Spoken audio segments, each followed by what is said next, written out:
ఏ కాడికి కూడా ఆనియన్స్ వేయకూడదు, ఓన్లీ పచ్చిమిర్చి, పుదీనా, కొత్తిమీర, కరివేపాకే వేయాలన్నమాట. టమాటాలు కానీ అవన్నీ వేస్తే మళ్ళీ పలావ్ అయిపోద్ది అనమాట, కిచిడి టైప్లో పలావ్ అయిపోద్ది.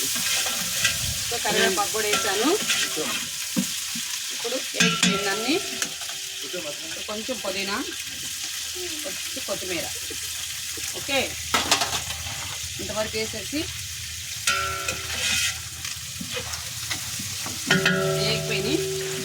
ఇప్పుడు మనం పాలు తీసాం కదా, అన్నీ కలిపేసుకున్నాం కదా, మర్చిపోయా. ఇప్పుడు అల్లం పేస్ట్ వేసుకోవాలి కదా, అల్లం పేస్ట్ వేగాలన్నమాట బాగా. అల్లము వెల్లుల్లి,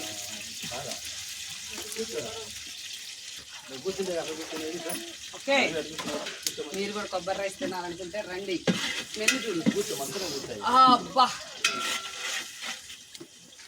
అల్లం పేస్ట్ వేసి అల్లం వెల్లుల్లి ప్యూర్గా ఎప్పటికప్పుడే పట్టుకోవాలన్నమాట. కొన్నది అలాంటిది వేయకూడదు, మనం కొనేస్తూ ఉంటాం తెలియక.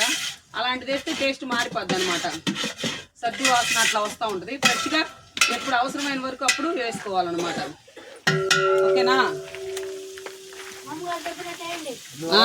మా అమ్మ చూడు, అమ్మగారు చెప్పినట్టు వేయాలంట.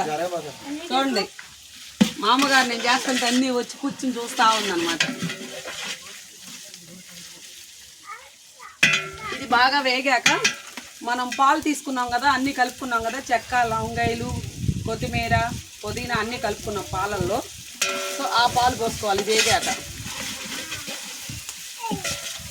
కొంచెం oil, gold drop oil, so నెయ్యి మిక్స్ చేసాం అనమాట దీనికి, కోకోనట్ రైస్కి. దాతలు భోజనం పెట్టేటప్పుడు బిట్ రోజులు అంటే వాళ్ళు వండి పెడతారు, వంటమ్మాయి ఉంది కాబట్టి. సో ఏంటంటే ఇలాంటప్పుడు ఏంటంటే నేను ఉండాల్సిందే కంపల్సరీగా. అన్ని ఐటమ్స్ వేసుకుంటూ తీసుకోవాలి. ఓకే, వేగిపోయింది. కొంచెం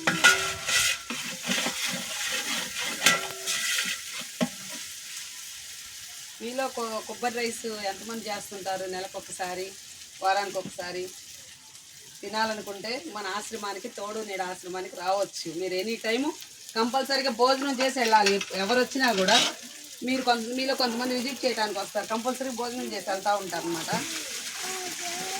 కొబ్బరి పాలు,